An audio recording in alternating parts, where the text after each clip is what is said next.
All right, guys.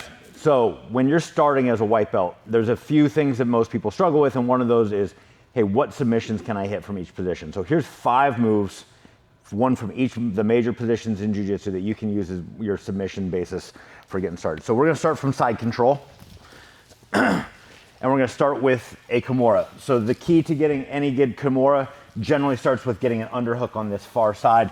So if we come here, I need to be able to get my arm underneath.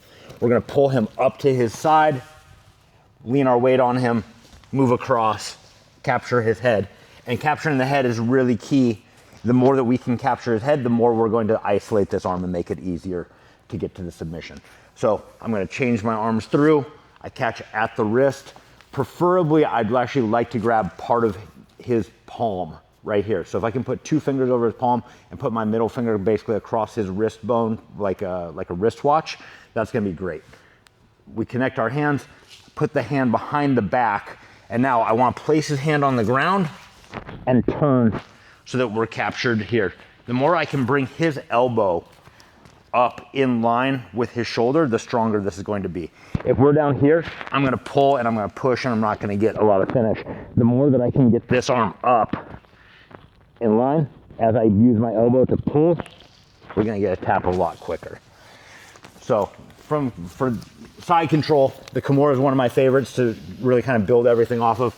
We grab, pull it through, switch the hands through, capture behind the back. Behind the back is really important.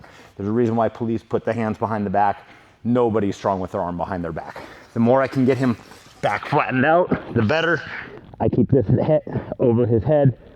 I bring the arm up, come over the elbow, turn, and we get our tap. The next, I would say, is from the mount.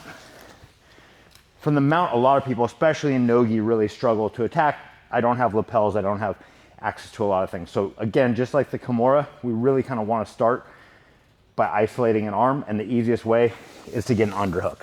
So if I keep this cross face, I'm going to drive my shoulder across. I want to misalign his neck. The more that his neck is able to stay in line, the stronger his escapes become. The more I'm able to press him to the side, the harder it becomes for him to resist and escape. I'll walk this hand up.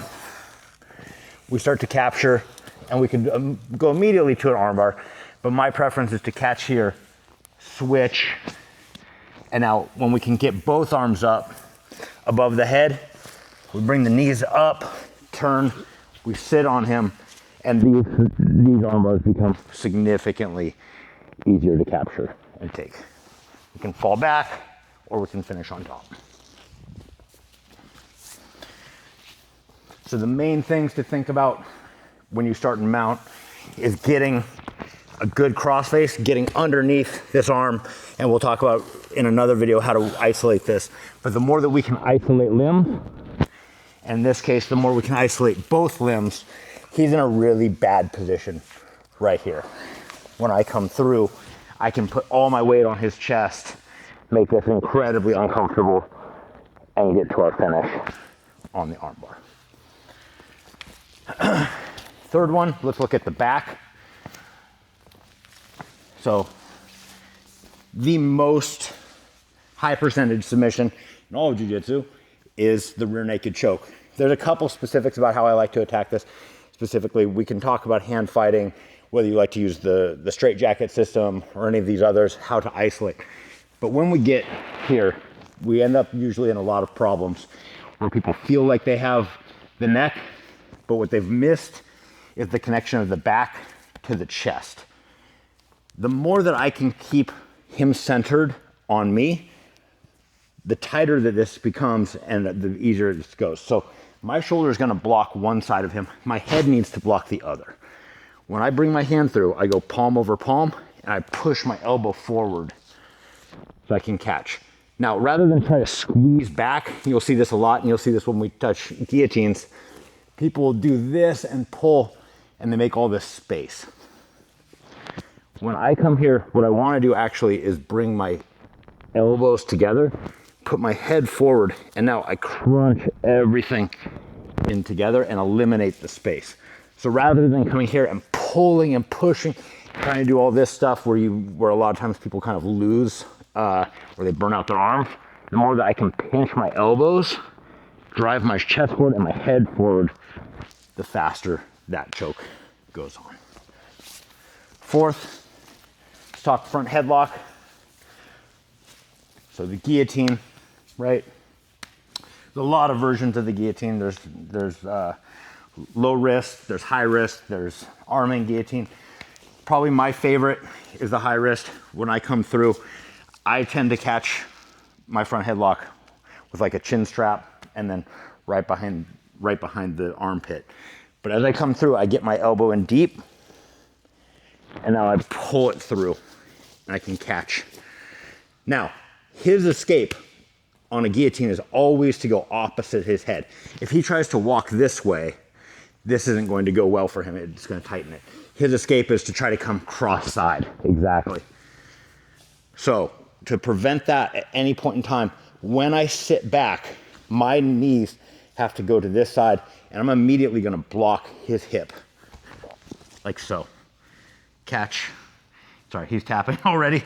When I catch, same thing. I don't want to pull back and make space for his head to pop out, right? I'm going to stay in tight and crunch everything together. So one more time when we catch that front guillotine. We're here. I need to get my head across. If I try to stay here, I'll never get my arm. So I bring my head over and across so my hand peeks out and I can catch. I sit back, my foot immediately goes in the hip, and we have a very, very tight guillotine immediately. And finally, my personal favorite from guard, which is the straight ankle lock. So if Shun sits straight or stands straight up, especially in the gi, a lot of times people pass standing, and we need to immediately get into a situation we can attack.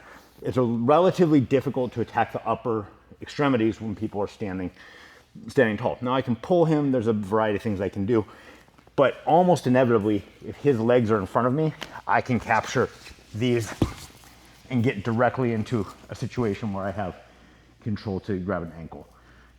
I bring from here, I always want to control this so the knees go together, but I'm pulling down with this heel and lifting my hips so I can catch. Now, we have a variety of ways to finish. One of my favorites from here though, is to bring this foot up and this foot into a butterfly hook. And when I do this, I can extend him and get his foot caught. And now when I pull back, we have a very strong straight ankle lock. So again, we get caught into this single X or Ashi Garami, however you want to say it, position.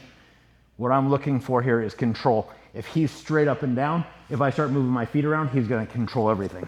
Exactly, and we have problems. So the moment that I catch here, I'm immediately controlling his balance, pushing him off so I can get to that butterfly hook. My other foot goes up on the hip. I drive my feet away just enough to catch his heel. And I'm not going to do an Aoki lock like this, right? You'll get in trouble with your coach. From here, I catch and I can pull my hips up and we get a very strong straight ankle lock. So 5 moves. If I had have started again as a white belt, I wish I would have had 5 moves right off the bat that I knew at least kind of a map and how to go about attacking those positions. Those are the 5 that I would pick. So cool.